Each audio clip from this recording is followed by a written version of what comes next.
Ele ai foi so langonga e koloa mea wa uma nga kasi ai le whaafikinga o aleanga. Aleanga o lea e pa Samoa. Ngange i make mai po le ale kura i o fiu. Whainga kalo kapa au kausi o le ngai o kupu le sa whaafia ngai ma le ngā luanga. Ai o ke mangaku foi. E fia la unga uma Samoa au kele le so. Onga u whaapelea. A whai e ale ko whaama le wha ukanga.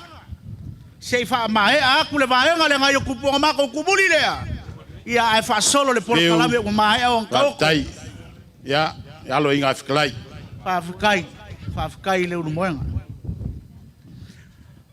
O le au ka oko I malae le fa ukanga. O le au mai nga e papai le laua nga le makasaua wa fa sofo I makao fai ba kula. Awale soma le wha moe moe o le umusa ingo le maoka lea. Waka ua le maoka o le wha kukua.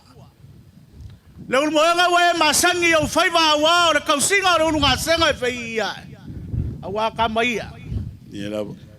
O le senga fwoi sa whasaui a Samoa whai mai e wha ifo ngā kā. Anga wha koa ifo I ngā ua malie. Ifo I ngā ua mamoa I le kama o kai o kangaloa. Ka pe ngā le vanganga o le gei aso. Le ulmoenga. O le au le kai ukuma au se kala I paia o le so. Awa umakau le ngai aso mafale le ngā fulu a Samoa. E wale aia se kurimangu ele yo iaise. Koko. Au ke whai alofa le maoka le aleanga kuanga ngei a wane wha moe moe. Ele leila ku mangao a eleanga kumusu. O ngau whapele o sama whai ngā. Kia whau. Kako. Ka oko lau fue le loa ma lau fue singo Samoa lo la kou whaiwa le ngā. Maki kiki o Samoa waka iau. Ai maumoli le whaafika I kele le ulmoenga. O lea wa whailo ufufonga ma kua whakau mamoli. O le maoka lea.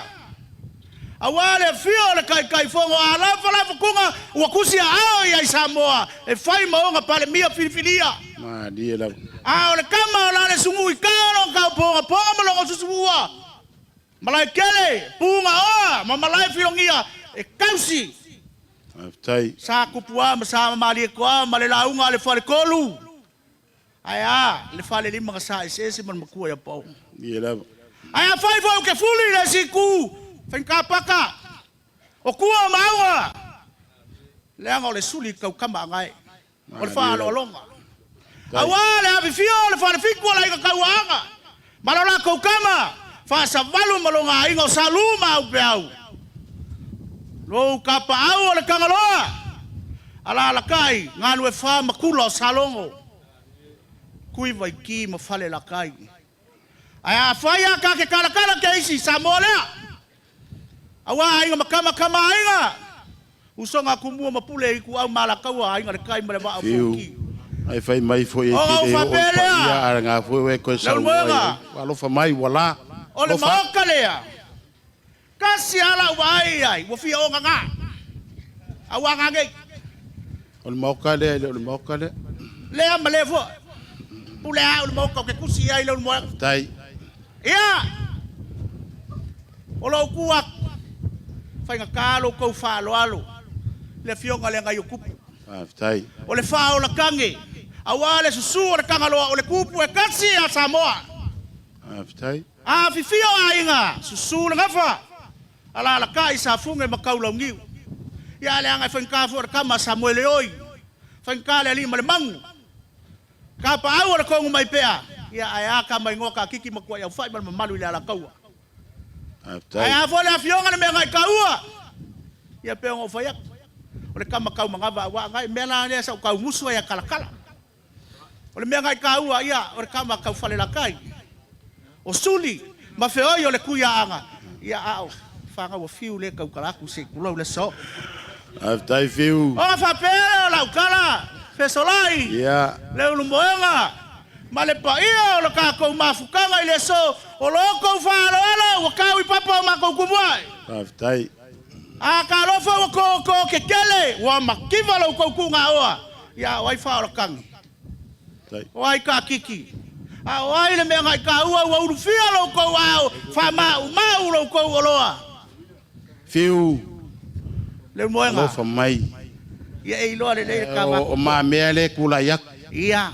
Le le. Sa funge mkaulau ngiu. Fiu. Afai ka keo e kala sa mo le mele ke musuai. Ai paura kala fa fa. Le moenga. Fala i lumora ku.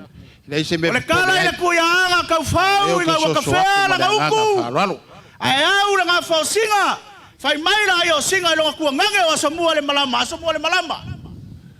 Sawa ke alu ke le kala ali kai ya o kamu.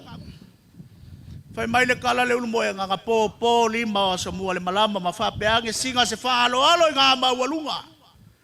Oi nga mangaku le ai si le fale o samua i lungo le bauga fa penga la ngonga le ngai ainga wale so. Le fio mai la fionga le ngai kupu ma le ngai kaua, ma le fale fa o ga ainga. Ah, dia la.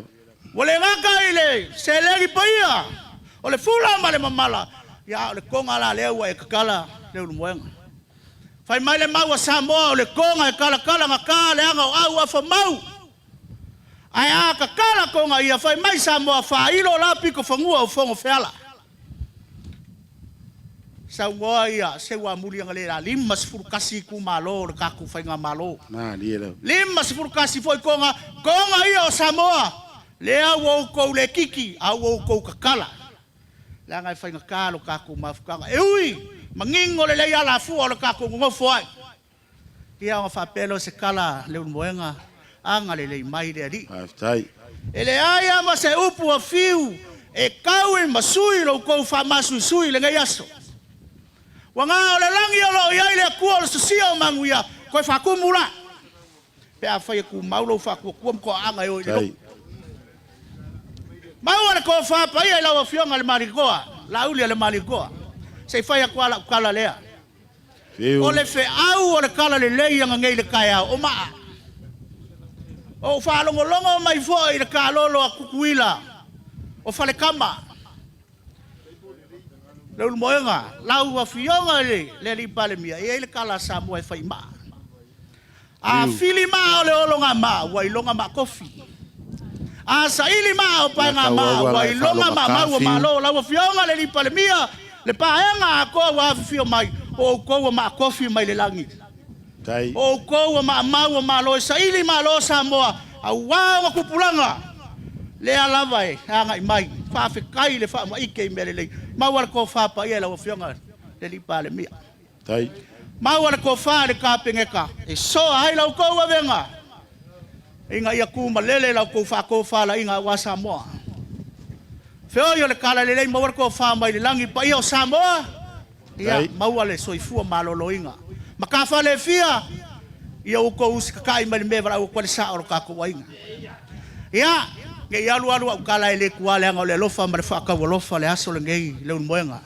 tai kawa se mea e fai kawa nge ai le ka ma fukanga le ngai aso ai se kai muri ka ko e fesangai lawa fionga le li bale mia fa fe kai le amanga ia o se kalengi a o se akamai wa le fionga le fa o la kange vai ange le li mo le mang o fai so nga wa ka ku mo ka le fa ku kua a wale uma vo nga ko ngi piri le ai sembe ke po le ai lawa fionga le li bale mia la nga le upu fa ku le upu le kua papelea a se mea e fai kaua ge ai a fe kala le la fiong tai fa lo